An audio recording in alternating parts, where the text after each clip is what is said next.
ಸ್ನೇಹಿತರೆ, 1980ರ ದಶಕದಲ್ಲಿ ಸುಮಾರು 20 ವರ್ಷಗಳ ಕಾಲ ಮುಂಬೈ ಮತ್ತು ಕೋಲ್ಕತ್ತಾ ನಗರಗಳ ಜನರು ಸ್ಟೋನ್ ಮ್ಯಾನ್ ಎಂಬ ಹೆಸರನ್ನು ಕೇಳಿದರೆ ಬೆಚ್ಚಿ ಬೀಳ್ತಾ ಇದ್ರು.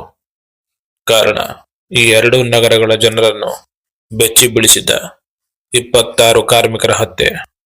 ಸ್ನೇಹಿತರೆ, ಈ ಹಂತಕ ಓರ್ವ ವ್ಯಕ್ತಿಯೇ ಅಥವಾ ಒಂದು ಗುಂಪೆ ಎಂಬುದು ಇನ್ನೂ ಸಹ ಪತ್ತೆಯಾಗದೆ ಪ್ರಶ್ನೆಯಾಗಿ ಉಳಿದಿದೆ. 2009ರಲ್ಲಿ ತೆರೆಗೊಂಡ ದಿ ಸ್ಟೋನ್ ಮ್ಯಾನ್ ಮರ್ಡರ್ ಎಂಬ ಸಿನಿಮಾವನ್ನ ತಾವೆಲ್ಲ ನೋಡೇ ಇರ್ತೀರಿ. ಈ ಸಿನಿಮಾ ಮುಂಬೈನಲ್ಲಿ ನಡೆದ 1980ರ ಹತ್ಯಾಕಾಂಡದ ಕುರಿತ ಸಿನಿಮಾವಾಗಿದೆ.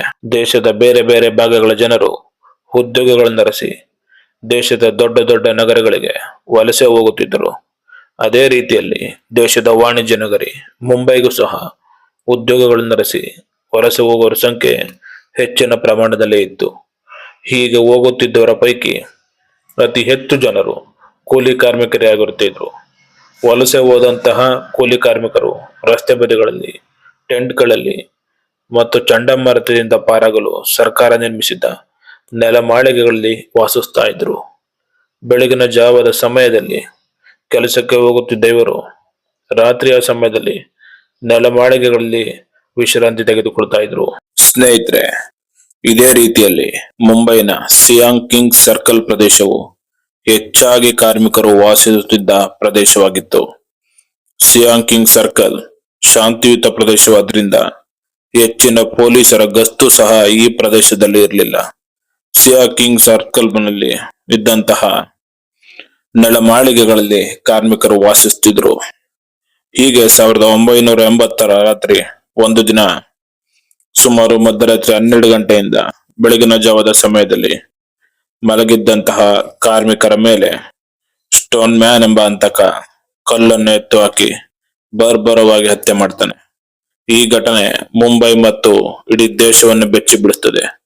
ಸುಮಾರು 13 ಜನ ಕಾರ್ಮಿಕರು ಈ ಒಂದು ಹತ್ಯೆಯಲ್ಲಿ ಬಲಿಯಾಗುತ್ತಾರೆ. ನಂತರ ಪೊಲೀಸರು ಸಾಕ್ಷಿ ಕಲೆ ಹಾಕುವುದಕ್ಕೆ ಹಲವಾರು ಆಯಾಮದಲ್ಲಿ ಪ್ರಯತ್ನ ಪಟ್ಟರೂ ಸಹ ಹಂತಕನ ಗುರುತೆ ಪತ್ತೆ ಆಗುವುದಿಲ್ಲ. ಕಾರ್ಮಿಕರ ಹತ್ಯೆಗೆ ಕಾರಣಗಳು ಇಂದಿಗೂ ಪ್ರಶ್ನೆಗಳಾಗಿ ಉಳಿದಿವೆ. ಈ ಘಟನೆ ನಡೆದ ಕೆಲವು ವರ್ಷಗಳ ನಂತರ 1989ರಲ್ಲಿ ಕೋಲ್ಕತ್ತಾದ ಹೌರಾ ಸೇತುವೆ ಕೆಳಗಡೆ ಮಲಗಿದ್ದಂತಹ ಕಾರ್ಮಿಕರ ಮೇಲೆ ತಲೆಗೆ ಕಲ್ಲನ್ನು ಎತ್ತು ಹಾಕಿ ಬರೋಬ್ಬರಿ 13 ಜನರನ್ನ ಹತ್ಯೆ ಮಾಡಲಾಗುತ್ತೆ. 20 বছর আগে কলকাতা পুলিশকে নাজেহাল করা স্টোন ম্যান আবার ফিরে আসছে নাকি ফিরে আসার মেসেজ দিচ্ছে? ಈ ಘಟನೆ ನಡೆದಿದ್ದು ಕೋಲ್ಕತ್ತಾ ಜನ ಮತ್ತು ಕೋಲ್ಕತ್ತಾ ಪೊಲೀಸರನ್ನ ಬೆಚ್ಚಿ ಬೀಳಿಸುತ್ತದೆ. ಘಟನೆ ನಡೆದಿದ್ದು ರಾತ್ರಿಯ ಸಮಯವಾದ್ದರಿಂದ ಕೊಲೆಗಾರನ ಗುರುತನ್ನು ಪತ್ತೆ ಹಚ್ಚುವುದು ಕಷ್ಟಕರವಾಗಿರುತ್ತದೆ. ಹಂತಕರ ಸುಳಿವು ನೀಡುವ ಯಾವ ಸಾಕ್ಷಿಯೂ ಪತ್ತೆಯಾಗುವುದಿಲ್ಲ.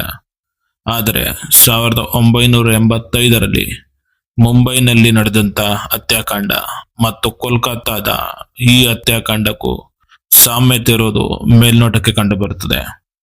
ಕೊಲೆಗಾರನ ಕಾರ್ಯವಿಧಾನ ಒಂದೇ ರೀತಿಯಲ್ಲಿ ಇರುವುದು ತಿಳಿಯುತ್ತದೆ. ಎರಡೂ ಪ್ರಕರಣಗಳ ಟಾರ್ಗೆಟ್ ಕೂಲಿ ಕಾರ್ಮಿಕರೇ ಆಗಿರ್ತಾರೆ. ಎರಡೂ ಘಟನೆ ನಡೆದ ಸಮಯ ಒಂದೇ ರೀತಿಯಾಗಿರುತ್ತೆ. ಎರಡೂ ಹತ್ಯೆಗಳಲ್ಲಿ ಹಂತಕರು ಕಲ್ಲನ್ನು ಎತ್ತು ಹಾಕಿ ಹತ್ಯೆಯನ್ನು ಮಾಡಿರ್ತಾರೆ. ಈ ಹತ್ಯೆಗಳ ಹಂತಕನ ಸುಳಿವು ಪತ್ತೆ ಆಗದೆ ಉಳಿದುದರಿಂದ ಕೋಲ್ಕತ್ತಾದ ಪ್ರಸಿದ್ಧ ಇಂಗ್ಲಿಷ್ ಪತ್ರಿಕೆ ದಿ ಸ್ಟೋನ್ ಮ್ಯಾನ್ ಎಂಬ ಹೆಸರನ್ನು ನೀಡುತ್ತದೆ. ನಂತರ ಅದೇ ಹೆಸರಿನಲ್ಲಿ ಈ ಹತ್ಯಾಕಾಂಡವನ್ನು ಕರೆಯಲಾಗುತ್ತೆ. ವಿಡಿಯೋ ಕುರಿತು ನಿಮ್ಮ ಅಭಿಪ್ರಾಯವೇನು? ಕಮೆಂಟ್ ಮಾಡಿ.